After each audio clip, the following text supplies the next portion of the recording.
వేసి కట్టిమంటారా? మేము కట్టిస్తాము. దాని బదులు హెల్మెట్ తెచ్చుకుంటారా చెప్పండి. మీ సేఫ్టీనే కదా. ఇప్పుడు ప్రతి బండికి కూడా ఇన్సూరెన్స్లు ఉండవు, మీకు లైసెన్సులు ఉండవు, ఏమి ఉండవు. కనీసం హెల్మెట్ ఉంటే ఏదన్నా జరిగినప్పుడు మీ ప్రాణాల కన్నా కూడా రక్ష ఉంటుంది. మీ ప్రాణాలన్నా నిలబడతాయి. ఆ ఇన్సూరెన్స్ వచ్చేది, ఆ డబ్బులు అవన్నీ పక్కన పెడితే మీ ప్రాణాలన్నా నిలబడతాయి. కాబట్టి అందుకే పదే పదే హెల్మెట్ హెల్మెట్ అని చెప్తున్నాము. కాబట్టి మీరు హెల్మెట్ తెచ్చుకోండి. హెల్మెట్ తెస్తే మా వాళ్ళు బండ్లు ఆపరు. ఇప్పుడు ఆ పిల్లోడి దగ్గర హెల్మెట్ ఉన్నా కూడా ఎందుకు ఆపారంటే ఆ పిల్లోడు బండి హెల్మెట్ పెట్టుకోలే. అదే ఆ పిల్లోడు హెల్మెట్ పెట్టుకొని పోయిందంటే మా వాళ్ళు ఆపరు. మేము పదే పదే చెప్తున్నాం, మీరు హెల్మెట్ పెట్టుకోండి, మేము ఖచ్చితంగా కూడా పంపిస్తాం, ఆపము. ఏం లేకున్నా కూడా మీరు పదే పదే మీరు మారలేదనుకోండి, మేము మారుతాం. మేము మారినామంటే ఒక్కొక్క బండికి 1000-30 ఫైన్ వేస్తా హెల్మెట్ లేకపోతే. కడితే వెళ్ళిపో, కట్టకోకుంటే బండి ఇదే వదిలేసి వెళ్ళిపోండి, ఇబ్బంది ఏం లేదు. కానీ ఖచ్చితంగా మాత్రం హెల్మెట్ క్యారీ చేయాలా. ప్రతిసారి ఇదే చెప్తున్నా, మీరు మారడం లేదు.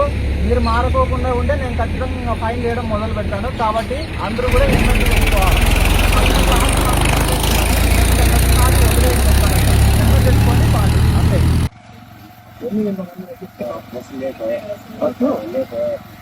బైక్ మీద ఇంతమంది ఎక్కువచ్చా? హెల్మెట్ అన్న పెట్టుకున్నాం, హెల్మెట్ కూడా పెట్టుకోలేదు.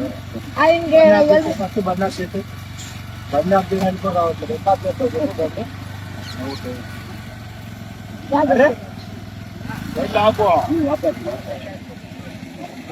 బండి ఆఫ్ చేయడానికి రావట్లేదు. చిన్న పాపను కూర్చోబెట్టుకున్నావు. ఇదంతా యాక్సిడెంట్ జరగదా? యాక్సిడెంట్ జరగదా? ఇంతమంది ఎక్కుతున్నది. బ్యాగ్ ముందర పెట్టుకున్నావు, హ్యాండిల్ తిరుగుతుందండి. ఇంతమంది ఎక్కుకూడదు కదా. బండి సీజ్ చేస్తాం. ఏమవుతుంది? పాలరేవు కట్టమా? ఏంటండి వీళ్ళు ఎవరు? నలుగురు రావచ్చా? మీరు నలుగురు రావచ్చా? హెల్మెట్ ఎదురు, హెల్మెట్ ఎదురా బాబు?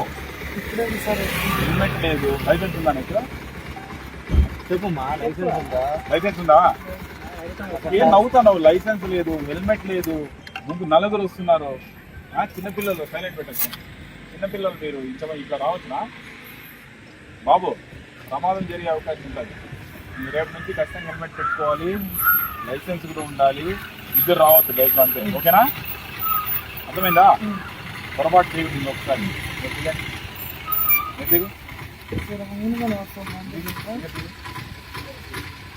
మీరు ఆటో వెనకాల ఆటో వస్తుంది. ఆటో లేదండి, నేను బయలుదేరను. ఆటో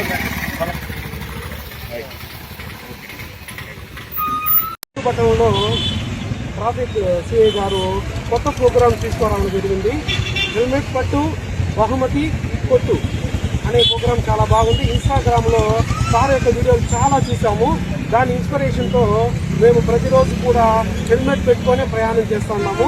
ఇంటి నుంచి బయట వచ్చినప్పటి నుంచి హెల్మెట్ పెట్టుకొని టౌన్ మొత్తం తిరుగుతున్నాము. ఎక్కడికి విలేజ్ వెళ్ళాలంటే కూడా హెల్మెట్ పెట్టుకొని వెళ్తున్నాము.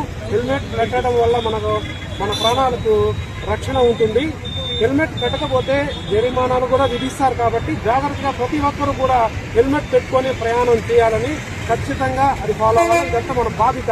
మన భారతదేశంలో పుట్టినందుకు భారతీయ పౌరుడిగా మన యొక్క ఖచ్చితమైన బాధ్యత హెల్మెట్ పెట్టుకొని ప్రయాణం చేయాలా. ప్రమాదాలను నివారిస్తాము. ప్రమాదంలో చాలా సురక్షితంగా ఉంటాయి. మనల్ని కాపాడుకున్నట్టుగా అవుతాము. సార్ యొక్క ఇన్స్పిరేషన్తో మేము ప్రతిరోజు కూడా ఇద్దరు కూడా హెల్మెట్ పెట్టున్నాము. నేనైతే గత 20 సంవత్సరాలుగా ఖచ్చితంగా హెల్మెట్ పెట్టుకొని ప్రయాణం చేస్తా ఉన్నాను. Thank you madam. Thank you sir. మీరు సార్తో పాటు మీరు కూడా పెట్టుకొని వచ్చారు, చాలా సంతోషము. మీకు అసౌకర్యం అట్లా అనిపించలేదా మేడం? ఫస్ట్ అనిపించింది సార్, కొద్దిగా అనిపించింది. హస్బెండ్ యొక్క ఇన్స్పిరేషన్తో ఆయన చెప్పడం వల్ల నేను కూడా పెట్టుకోవడం నాకు సౌకర్యంగా ఉంది సార్. పెట్టుకోవడం వల్ల అందరికీ ఒక ఇన్స్పిరేషన్గా ఉండాలని చెప్పేసి, ఒక రోల్ మోడల్గా ఉండాలని చెప్పేసి నేను కూడా thank you madam. Thank you very much. మీరు ఇదే విధంగా కంటిన్యూ చేయాలని, అందరికీ మా రోల్ మోడల్గా ఉంటారని ఆశిస్తున్నాను. Thank you.